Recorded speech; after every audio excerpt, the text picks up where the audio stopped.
Taking up the cry against organizational silos can bring both empathy and cringing. Our next speaker has spent years among the ivory-towered silos of higher education and is here to help us understand our silos. She's lead content strategist in the University of Minnesota's College of Education and Human Development. Please welcome Amanda Costello.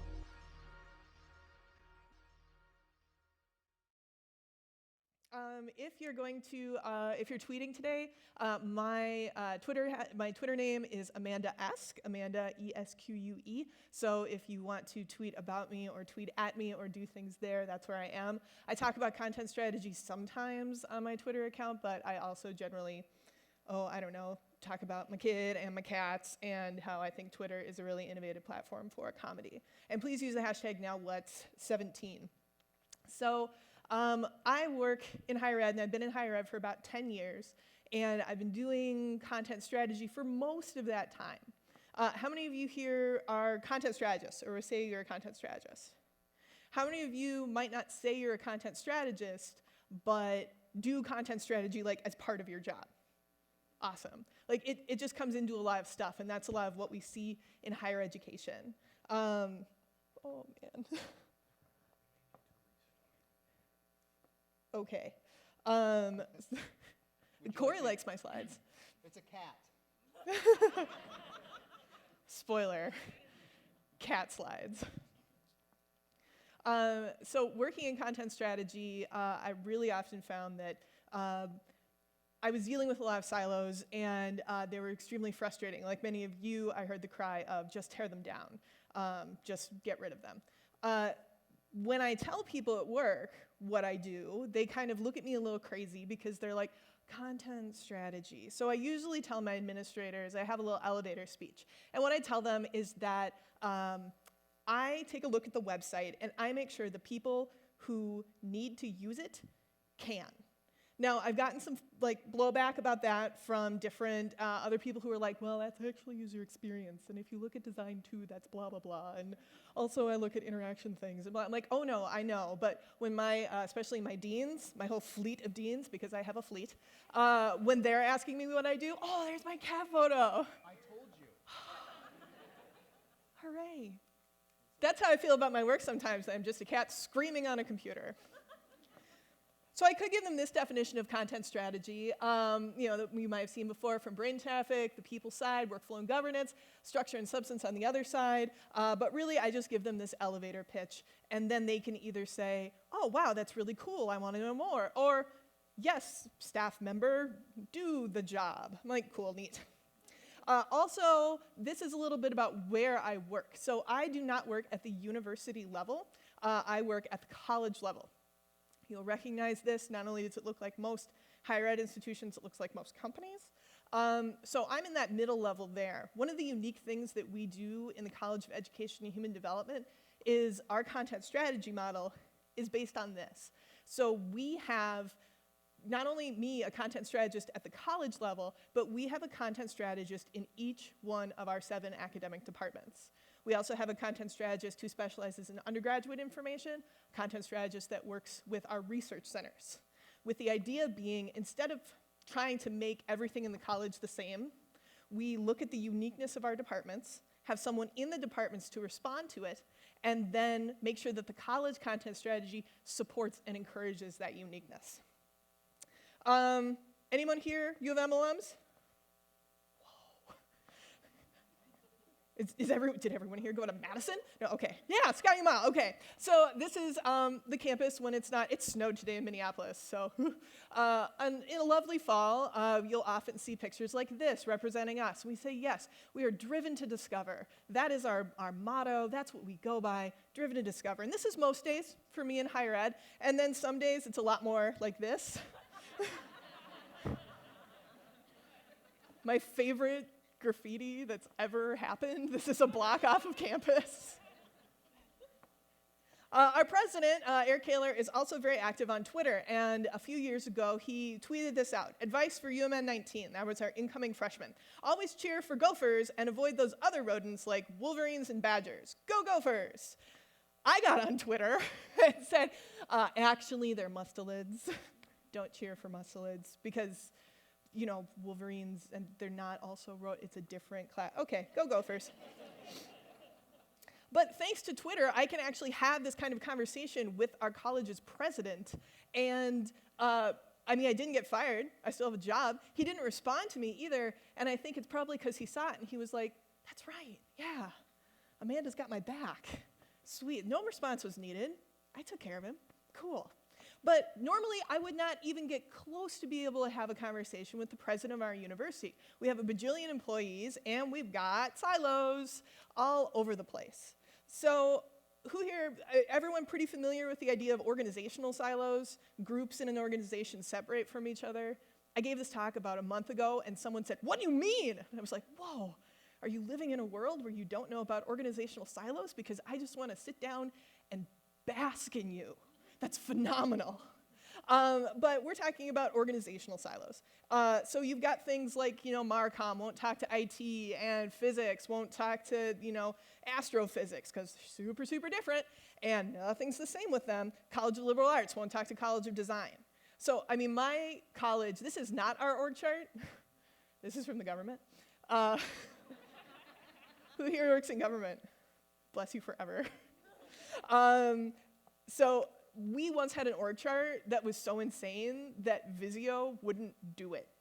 Like, we tried to put it in Visio, and Visio said no, because, spoiler alert, you can't report to yourself. And Visio discovered that we had someone reporting to himself. He's no longer with the college. Not because of that, for other reasons.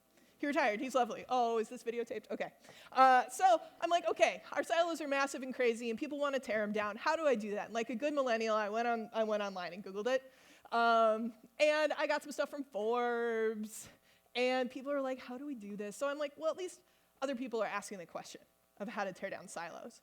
But then I realized that my silos weren't just like a series of silos next to each other. It's like silos inside of silos. And if you break down one, you're still in another one, and it's kind of this crazy, weird trap.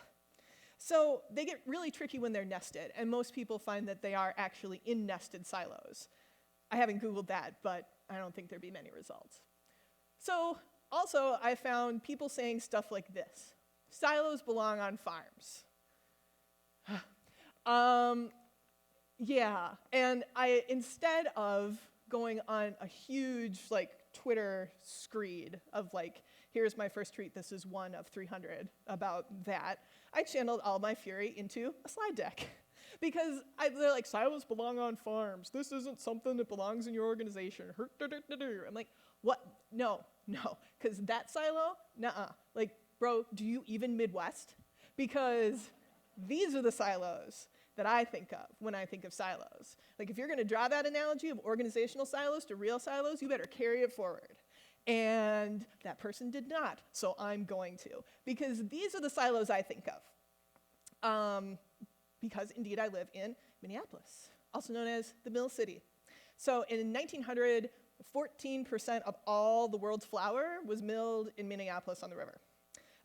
The Pillsbury A mill made enough flour in one day for 12 million loaves of bread. It was a huge part of the city, a huge part of its identity, a huge part of just what everything was centered around. But then things changed, as things do, the tyrannical forward march of time. Agriculture changed, production changed, transportation changed, tons of things changed, and like so many cities and towns all across the US, we have abandoned silos. This is a series of silos that's part of the ADM complex, fondly known as United Crushers because of the graffiti, which has been up for decades. I finally got someone to tell me how they did it. It involved rappelling and a lot of people and secrecy. But this is part of an 80 silo complex. And that complex can also be seen, it's at the bottom corner of this snapshot. This whole complex is probably close to about 187 silos, and they're all abandoned. None of them are being used. They used to be used a whole lot, but rail transport changed. Everything changed about how we do agriculture, and now we are seeing a lot of silos just around. The bonus of these, too, is that I pass them every day because they are like a block away from our football stadium. So I'm like, oh, I'm thinking about organized silos. Oh, there's the football stadium. There they are, just looming over me as I drive into work. Now, I thought about these silos, these actual abandoned silos that I passed all the time. And then I thought about reading and about weekend reading. Has anyone read this book, How Buildings Learn, by Stuart Brand? Way in the back, hooray. This book is delightful, and I am also a lot of an architecture nerd. So I checked this book out because I was like, fun, weekend reading, let's read about buildings.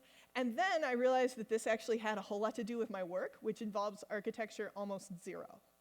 So there was a quote in the beginning that particularly jumped out to me, that a building's responsibility is not only to remain sturdy with age, but to remain appropriate to its users as they themselves evolve.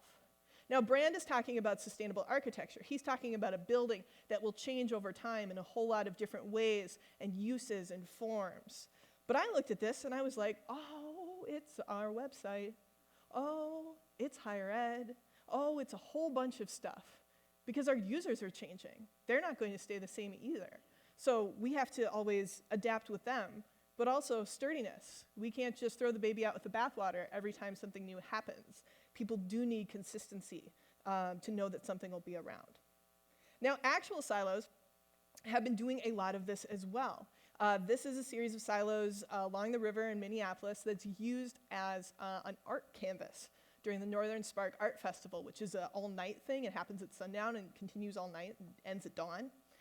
And this was, you would lay on the grass, and then there was like projection art that was going up on the silos. If you're in Cedar Rapids, Iowa, and you thought to yourself, boy, you know what I could really go for? Some nice ice climbing. Cedar Rapids probably wouldn't be the place on the top of your mind.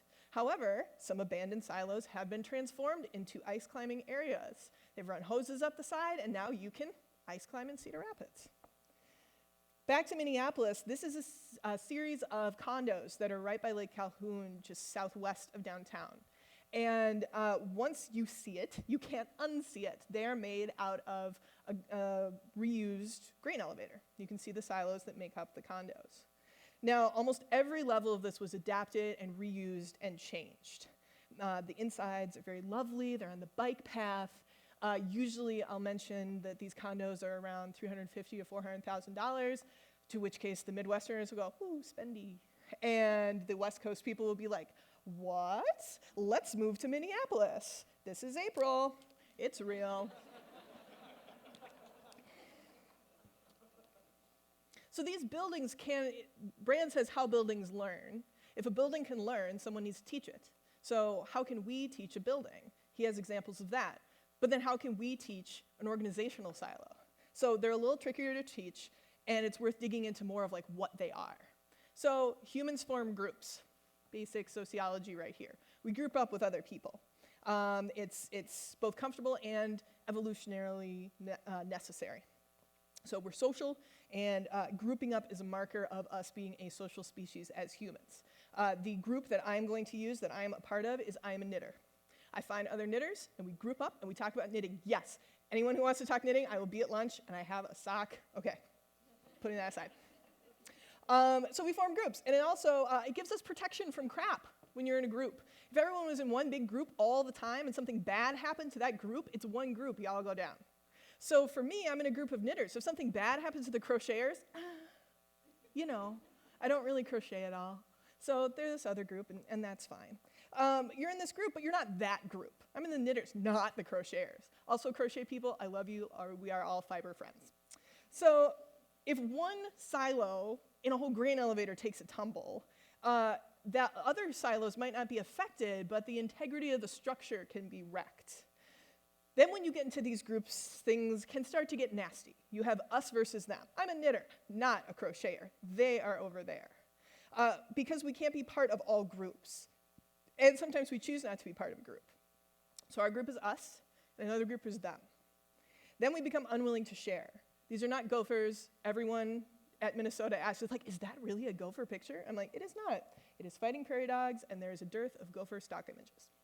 So we're unwilling to share with people. We have our stuff. They might take our stuff. Then efficiency gets wrecked. Things get done again and again and again. Maybe you know the famous quote, "I sure hope all of my hard work is being secretly duplicated everywhere," said no one ever. No one wants that. You're working really hard, and someone's like, "Hey, we did that thing, but we did it 2 months ago, and ours is a success." You're like, "Whew, great." No. Then you reduce morale. This is also a picture that my friend says is what happens when you divide by 0. Thanks, math people. So you get to the point where you're like, how can anything ever get done? How can anything change? And it's just this horrible cycle. Add to this higher ed. Even if individual schools and universities and colleges aren't old, it is a very old institution of higher ed. A friend of mine, Devin Osaro, once said that silos in higher ed aren't just a bureaucratic inconvenience, but they are a closely protected way of life. And I realize that that's very true with a lot of silos, especially in the public sector, but even in the private sector, you will find that too. Oxford, this is a background map of Oxford University. Oxford is over 900 years old. Something has been there, being a school, for over 900 years old. The university at Fez in Morocco is even older than that. And then Harvard was founded 140 years before the US was like even a thing. So we have this really, really long tradition. And as an industry, I tend to think of us as an idea factory. We have missions surrounding knowledge and learning and research, and our responsibility to those missions make us kind of a weird and unique industry, because we work together to come up with, very crudely, ideas. No one does it alone. The myth of the lone genius is just that. It's a myth. You don't just sit very quietly in a corner by yourself and then come up with this whole fully formed idea. It doesn't happen to anyone, and I don't care who you are. Karen and I were actually talking about this yesterday, and that people will say Steve Jobs was this guy that came up with stuff, but he actually fostered a very creative environment, and you could have an idea, give it to Steve, and either being told that you were a string of expletives and terrible, or he might be really on board with it and incorporate that into Apple's design. So our industry, our group is, I say, 20% thinkers, of people who are being kind of paid to think. Again, put very crudely, if there are any faculty in the audience, you are neat, and this is not about you. You are clever and do all the things perfectly. No one here's faculty? Okay, great, safe. Whew. This is the percentage of faculty at our institution. People who are researching, writing about that research, drawing on other research, collaborating, teaching about that research, all of those things. They're these thinkers, they're these ideators. I called HR and tried to get a sense of how many people did that. They said, this is our faculty percentage. I said, well, what about grad students and postdocs and all of that? And they're like, maybe it's 20 to 40% of people who work here. And that's a crazy percentage. Every place has got ideators and people that do that, but ours is really lopsided. Then I started to look at motivation. What's motivating this place to keep going? What is motivating this industry? The first thing I found, and you might find this as well, we talked about it this morning, Ahava did with her ideas of constraints, is resource scarcity and not having enough. We don't have enough space to do everything. How many people here have shared an office with 2 people, 3 people, 4 people? 5, you win the office collaborative thing. How many people here have worked in an office without a door? How many people have worked in an office without a window?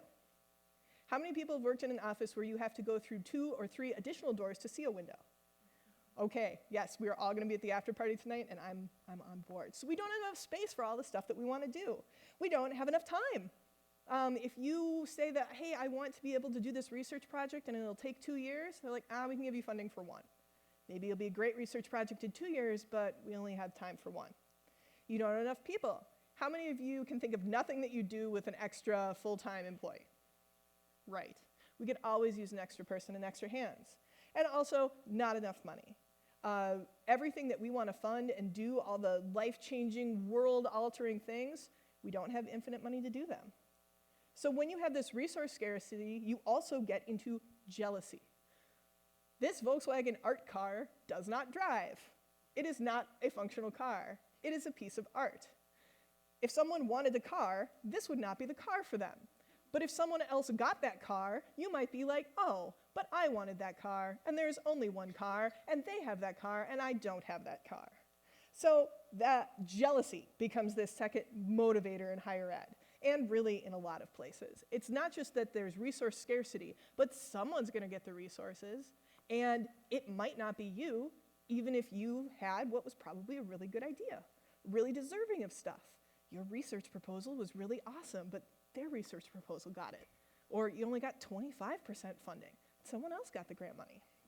So you'd think that higher ed would be motivated by innovation, the thrill of discovery, changing the world, but time and again, this is what I found that it comes down to: the resource scarcity and jealousy.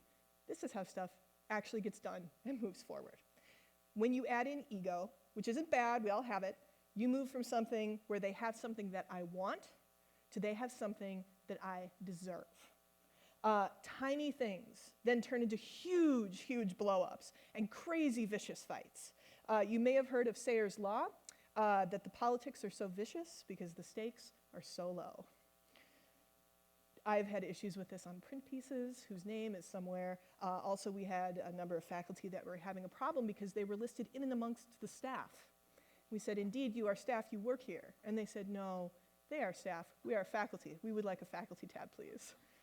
And they said, can we incorporate you in a group that says people?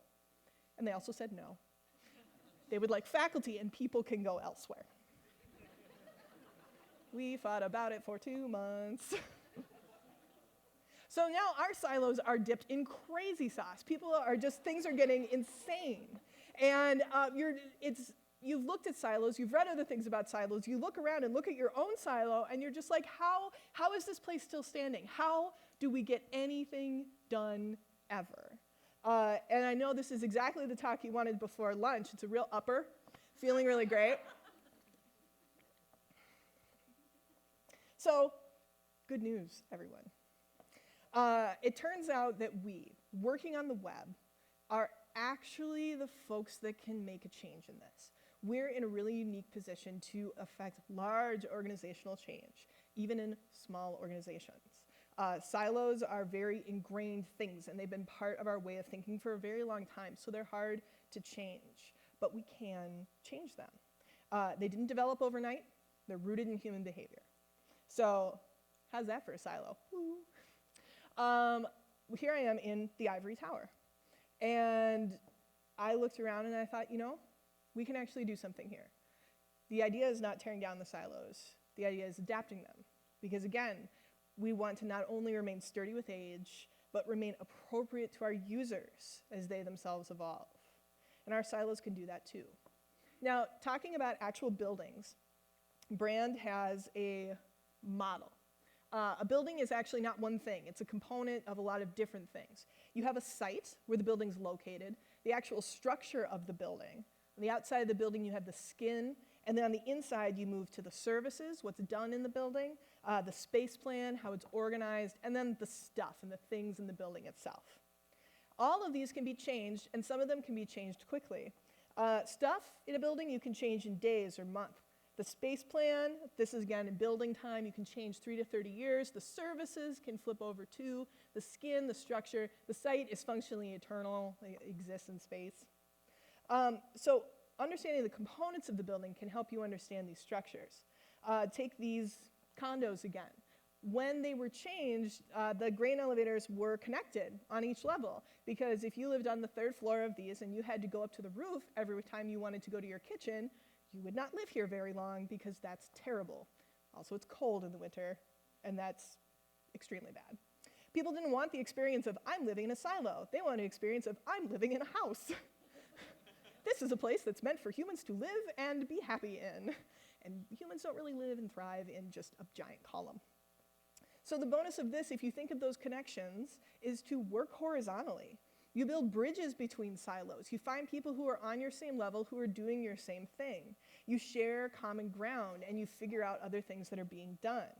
To find these, you just have to ask, who else? Who else is having this problem? Who else has solved this problem? Who has a website that doesn't look like it got dressed in the dark? Like, sometimes that's even a basic thing. I found a website that had a very similar topic to one of our research centers, and it was from Harvard. So I emailed them. I'm like, hi, I'm at University of Minnesota. We're dealing with the same kind of weird audience issues, and it kind of looks like you solved it. Can you tell me about what you did and how you got people on board? They called me back. We talked for about 2 hours. It was a huge breakthrough. So we collaborated that way. If you're having trouble thinking about who else, look to your competitors. In higher ed, there's this amazing interactive thing called the Peers Network. And this is how higher ed institutions decide who their peers are, who they feel their peers are. My other great name for this that Georgie Cohen, who's at OHO out in Boston, helped me figure out is the Higher Ed Slam Book. Because indeed, it tells you who likes you back. Here's the University of Minnesota. The University of Minnesota reported to the Department of Education that it has 10 peer institutions in the country. It considers 10 institutions its peers. However, 39 schools think that they are our peer. And of our 10, only 7 picked us back. You know, University of Wisconsin-Madison picked us back. We picked them. Cool. Michigan also. Iowa, yep. But we said that we were peers with UC Berkeley. Didn't really happen. UC Berkeley didn't pick us back. Neither did UCLA or, weirdly, University of Florida. So with this kind of thing, we can see who they develop into groups. Red is public graduate schools, dark blue is private graduate doctoral granting schools, and blue is private undergrad. And they start to pick each other. They start to cluster together. You see in the blue, there's Princeton and Harvard and Stanford. In the light blue, there's Oberlin and Carleton and Amherst. People, again, start to group up.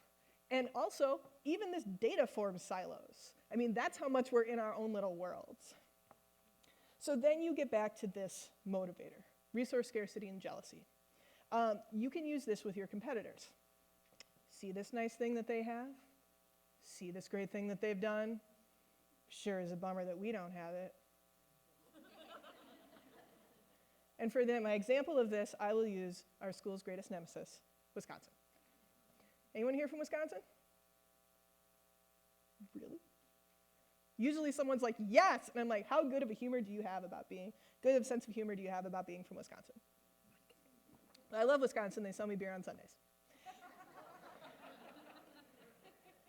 Because I'm forgetful. So the University of Wisconsin saw some of the work that we were doing at Minnesota.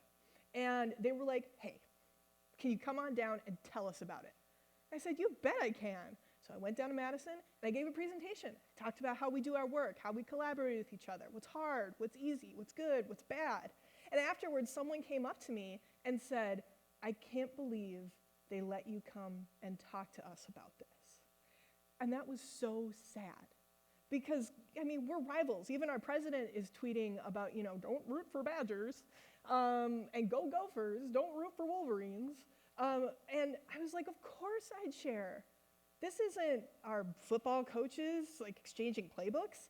This isn't admissions saying this is how we're going to recruit this stuff. This is, we have way more in common than we have, you know, as differences. Even Bucky and Goldie can be friends. This picture was so hard to find. The rest of them are just them, like, punching each other. So with this, you can build strong bridges. You can also build bridges between other people. If you know that 2 people are doing something that's similar, you can connect them. But if you build a bridge, do not be the troll underneath it. Let that bridge happen, and then step away. The bridge can work fine on its own. You can also work vertically inside the silo that you're in and affect change that way. Here's a story about my boss. He looks exactly like that. And then our chief of staff, who looks like that too. They are in one silo, our silo. And at one point, they were going to have a meeting with another chief of staff in a different college, so a different silo. We'll give them hats. Those are the chiefs of staff. So my boss found himself at this meeting talking about our content strategy model. And he realized that if he was going to talk directly to the other chief of staff, he might not answer her questions. She was working on a different level of stuff. The questions she had about implementing the model were really different to what he was doing every day managing it. So instead, my boss talked to his boss and told him things and let his boss ask questions that he as a chief of staff would want to know about this content strategy model. And then they could have a conversation together. They'd be speaking the same chief of staff hat-wearing language to help them out and get things done. Also, bonus, my boss does not always go to meetings with our chief of staff. So if our chief of staff is empowered and knows things about what we're doing, when there are meetings where my boss is not in the room, we still have a good advocate for the work that we do and how we do things. Our dean goes to meetings at the Council of Deans. I have zero time or ability to go to a Council of Deans meeting. Why would I? It's their clubhouse.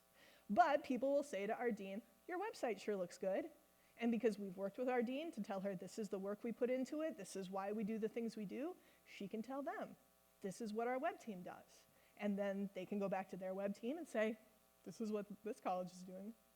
So a good meeting like this with a boss or a grand boss, your boss's boss, is like a therapy session where people can ask questions and not feel dumb and feel heard, because the internet's kind of scary, especially if you don't work with it. I pulled up, I was looking at some source code, and I had a faculty member in my office, and she's like, oh, I'll go away. I was like, what? It's not like I'm jacked into the matrix. It's just the internet. So, but she was freaked out by it. So a good session like this is like therapy. Let them ask the dumb questions. They're not dumb for them. It's a real question. I had an administrator who will remain nameless because she came up to me and said, Amanda, I've got a question about the internet. And I said, okay, go for it. And she says, does the college have a strategy for Tinder? And I said, what do you think Tinder is? And she didn't know. She'd heard it on a news report. Youths love Tinder. It's everywhere. They are Tindering. And I said, well, it's a dating app. She's like, oh my gosh, I didn't even know that. But then she knew, and the college still does not have a strategy for Tinder.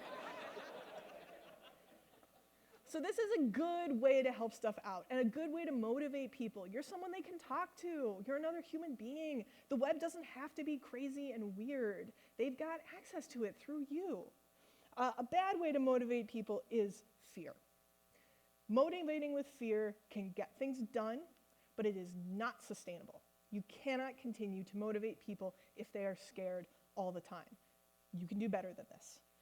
And my example of motivating with fear is a video.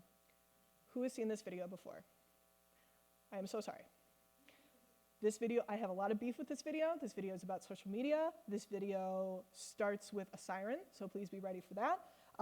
And this video also contains questionable research, a whole boatload of privilege, and Fatboy Slim. So let's see if this works. I'm also going to be talking over his feelings, and I love Mystery Science Theater 3000. The choice is how well we do this in this video.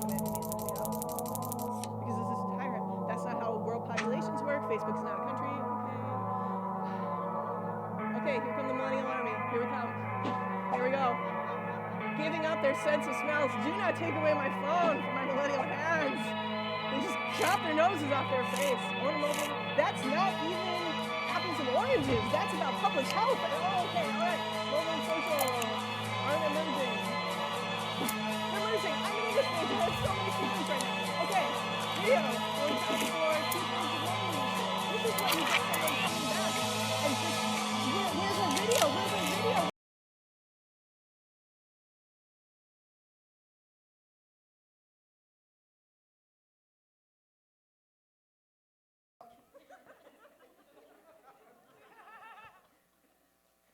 The Ivy League is joining LinkedIn. This is something that I fully expect one of our administrators to come in and yell in my office before I've had coffee.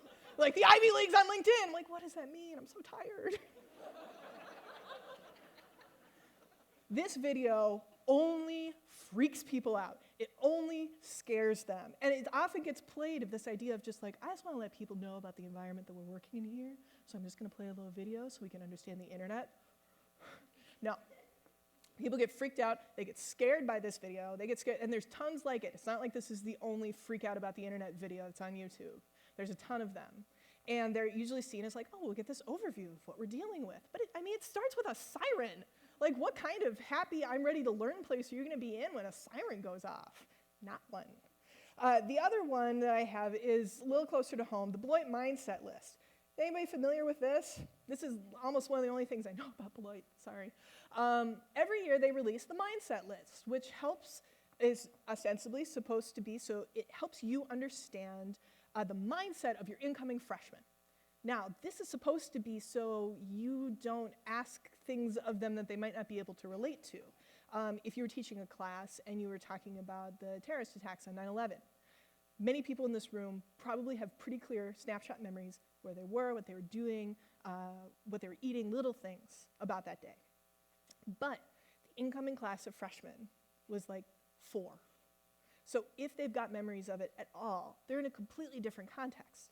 And if I was giving a lecture about it, I wouldn't be able to use that as like an empathy thing of like, well, we all remember where we were, because their experience with it is very different. So this is supposed to be, hey, we can have an experience and be able to relate to these youths better as people. Unfortunately, the Beloit mindset list is written really crazily and makes me feel nuts because a lot of the items on it don't lend itself to that. Specifically, the class of 2019 has never licked a stamp. The class of 2019 assumes Wi-Fi is an entitlement. And the class of 2019 has no firsthand experience of the charismatic celebrity of Princess Diana.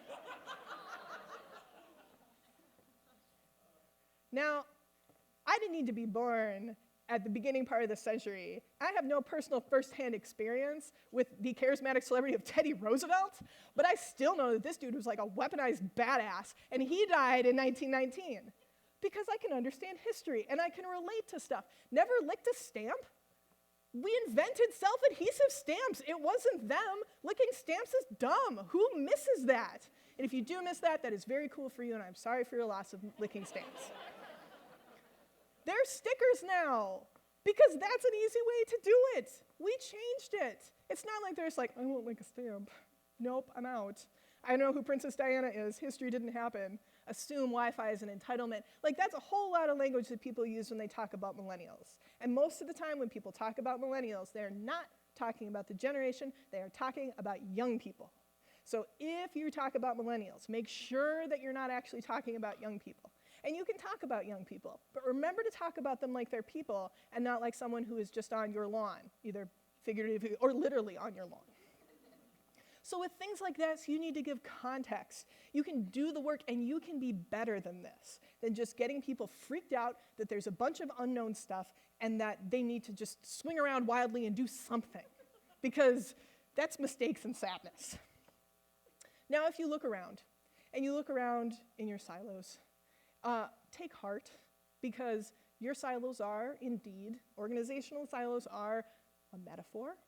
You are not literally trapped in a metal death tube. And our metaphorical silos are more porous than we think they are. Things can move a lot easier than moving in and out of an actual silo, because they do give you protection from crap if something happens that's bad in another place. This is now time for a real-world silo example. Vomitoxin. Hooray.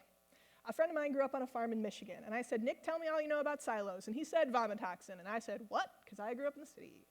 And he said, yeah, vomitoxin. There are regulations about how much of this toxin can be in crop silage. And I think it's like 1 part per million. And if there's more vomitoxin in the silo than that silo is contaminated. And you cannot use the silage, you cannot use that crop. It's gone. So if you put all of your stuff in one place and it got infected, it's wrecked. It's gone. And that's true too with organizational silos. If one silo is toxic and terrible and falls apart, it won't bring your whole organization down. Again, it could weaken it structurally. And it's not good to have a place that's toxic and bad. But we're able to maintain a little stronger because things are separated. People ask me, what's it like to work at the U of M? I love it.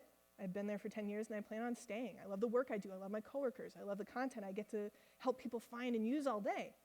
But that's because of where I work in my silo. I know other places at the U that are horribly toxic, that I would never recommend someone work at, that I would say, whoa, no, they've got crazy leadership or their money, it's a mess over there. Don't. And things change and adjust. But I know people that hated working at the U because they were in a toxic silo.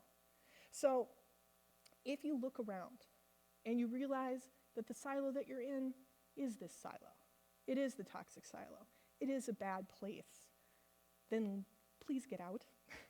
Because grain entrapment is a really terrifying way to die. Who's seen Witness? Who has really intense memories of this? Should you find yourself falling into a real silo, please don't play around grain silos. They're very dangerous. With this, grain engulfment, if you find yourself sucked into grain, you can survive. You don't just die instantly. You can find a void, an air pocket in the crop, and find it and kind of get your face to it. And then, crunched in on all sides by grain, you can live for 2 or 3 hours for someone to come and get you out of there. So you can live for a couple hours if you fall into a grain silo, just like you can stay for weeks, months, years, decades in a toxic place, but it's no way to thrive, and it's no way to work, and it's not good for you or the silo itself. So change can happen. We can make change. We can do this. Starting things can be really hard, but we're looking at a whole bunch of different levels.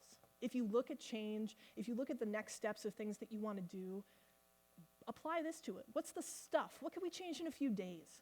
What's something that might take a little longer? What stuff fundamentally changes how we are? If we tear everything down and build a new thing every time that there's a change, that's just not sustainable. We can't do that every time. We can't just nuke it from orbit and start over again. But if we look at our organizational silos as being these components and having these structures and having different changeable levels, we can start to make change immediately. The university does not change quickly. Someone said it's like trying to turn an aircraft carrier, which I agree with. But I also think that the university is actually more like a fleet. You have smaller, more nimble boats that can change and iterate and do things quickly, and then you have the large university aircraft carrier. But even an aircraft carrier can turn. It takes time, and if the fleet around it is also turning, it will turn too. So even if you're in a really large place, or even if you're in a very small space, it can feel like this. Change takes a long time, and it's tough. So starting this can be hard, especially thinking of starting after a launch, since we're at now what? You're really just like, I just want to be done. But we're not done. The web is never done. There's a wonderful video by Zay Frank called Invocation for Beginnings. I won't play the whole thing because it's long, it's a little salty, and I'll cry. So he had a very successful show online, a daily kind of YouTube thing back in 2006. And he did that for a year and then stopped.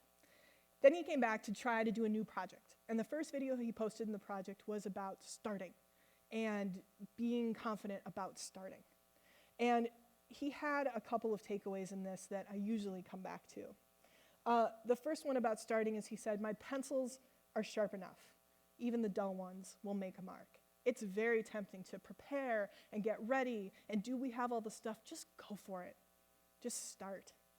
And then also the process. Because the web is never done, the process and enjoying that process is an important thing. That life isn't just a sequence of waiting for things to be done, because a lot of things we do in life are never, ever done. So I encourage you to start small, but start. Thank you.